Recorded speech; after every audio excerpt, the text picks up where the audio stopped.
అదే RTV app వార్తల్ని క్షణాల్లో చదివే అవకాశం ఉంటుంది. ఒక న్యూస్ పేపర్, ఒక టెలివిజన్ ఛానల్ మీ చేతుల్లో ఎప్పుడూ ఉంటాయి.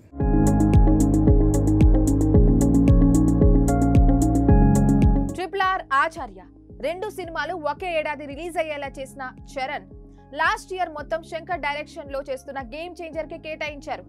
అసలైతే సినిమా అనుకున్న విధంగా షూటింగ్ చేసి ఉంటే ఈ పాటికి రిలీజ్ అయ్యే ఉండాలి. కనీసం సమ్మర్ రిలీజ్ అయినా షెడ్యూల్ చేసి ఉండాలి. డైరెక్టర్ శంకర్ ఓ పక్క కమల్ హాసన్ తో ఇండియా 2 సినిమా చేస్తూనే మరోపక్క గేమ్ చేంజర్ ని చేస్తున్నాడు. రెండు సినిమాలు ఒకేసారి సెట్స్ మీద ఉండేసరికి ఒక షెడ్యూల్ అక్కడ, మరో షెడ్యూల్ ఇక్కడ అన్నట్లుగా ఉంది.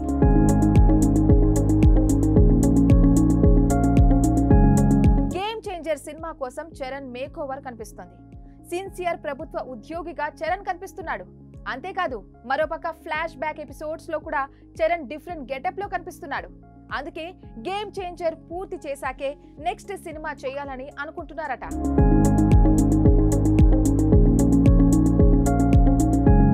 చరణ్ గేమ్ చేంజర్ సినిమా తర్వాత బుచ్చిబాబు డైరెక్షన్ లో సినిమా ఫిక్స్ చేస్తున్నాడు.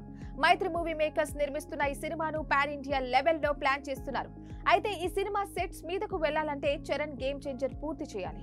గేమ్ చేంజర్ ఒక సినిమా వల్ల చరణ్ దూకుడికి బ్రేక్ పడినట్లయింది. సినిమాను శంకర్ చాలా జాగ్రత్తగా తీస్తున్నాడు. గేమ్ చేంజర్ సినిమా తన మార్క్ చూపించడం కోసం శంకర్ స్టైల్లో తీస్తున్నాడు. ఈ సినిమా పూర్తయితే గానీ చరణ్ వేరే సినిమాకు డేట్స్ ఇవ్వడం కుదరదు. గేమ్ చేంజర్ ని పూర్తి చేసి తర్వాత బుచ్చిబాబు సినిమాకు పని చేయాలని అనుకుంటున్నాడు చరణ్. ఉప్పెడతో తొలి సినిమానే బ్లాక్ బాస్టర్ హిట్ అందుకున్న బుచ్చిబాబు చరణ్ తో మెగా స్కెచ్ వేసినట్లు తెలుస్తోంది. ప్రస్తుతం ఈ సినిమా ప్రీ ప్రొడక్షన్ వర్క్ జరుపుకుంటుండగా త్వరలోనే సినిమాను సెట్స్ మీదకు వెళ్లే ఏర్పాట్లయితే చేస్తున్నారు.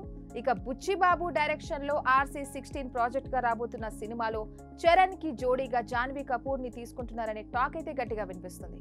For more updates, keep watching RTV.